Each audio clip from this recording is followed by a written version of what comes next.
roundabout way to get there. I care very much about my earth. Before Charlie was born, 1960, I worked to stop the brutal butchery of the seal pups. I worked to stop the poaching of elephants for their tusks and the rhinoceri for their horns.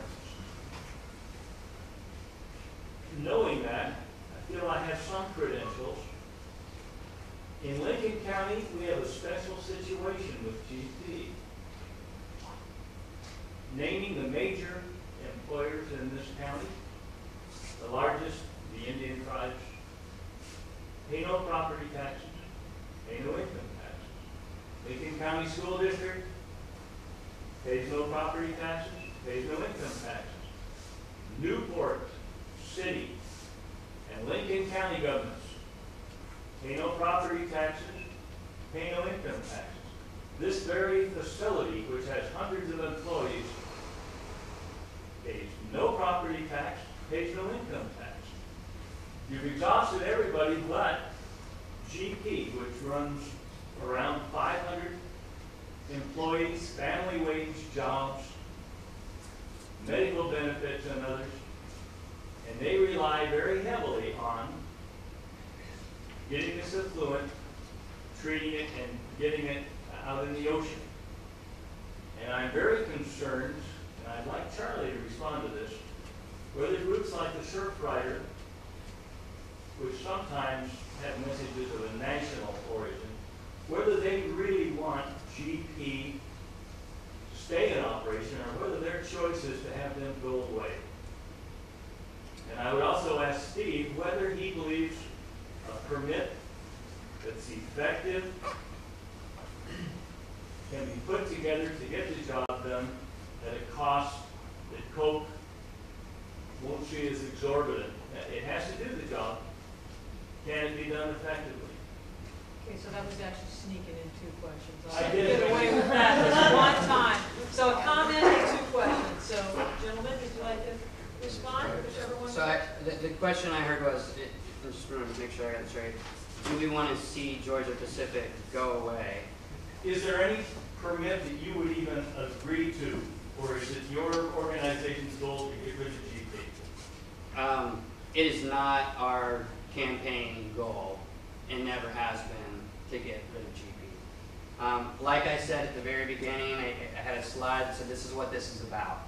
And for us, this has always been about a better permit. It's been about improving our understanding of the nearshore.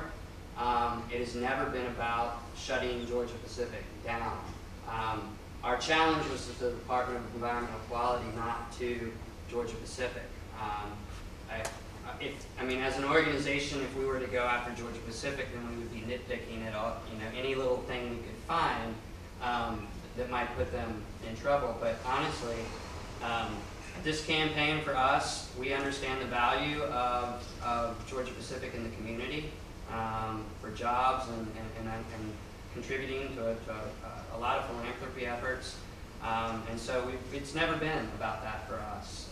It's been about a better permit and improving both our understanding and the quality of our nearshore environment that so many beneficial uses depend on. That being said, I will tell you that we are a grassroots organization, and we run the gamut. We have volunteers and members that are employed at Georgia Pacific. We have volunteers and members that absolutely, they don't ever want, they just want the mill to go away. So what do we do? We organize around that and decide where is our campaign, what is our campaign goal. And that's my job, is to really balance a lot of those individuals' concerns. And this is the direction we've gone. We've gone with the permit itself and trying to address the pollution head on where it's permitted. For GP's credit here, they're not in violation of their permit. For as far as we know. Go ahead. Steve, there was two parts. Right, so you were asking about whether there's a permit that we think that Coke Industries could live with. Well, we're not supposed to get into the business of economics. We're supposed to maintain a independent science to some degree, but a lot of it's just, we've got authority that, the rules and regulations we're supposed to implement. We do that as best we can. For the most part, we do this independent of how much it's going to cost somebody. But, in reality, of course, we get into those discussions. But from our perspective, the data I've seen and reviewed, there's more data to come, but from what I have in front of me right now, and I guess the department, if it's not me alone that's making these decisions, I have help from other people who have different areas of expertise than I do. We think the permit meets the rules and standards that we're supposed to implement. So, we'll see what happens after we get this ocean monitoring study. Maybe something will come about from that will make some changes. Very good. So we got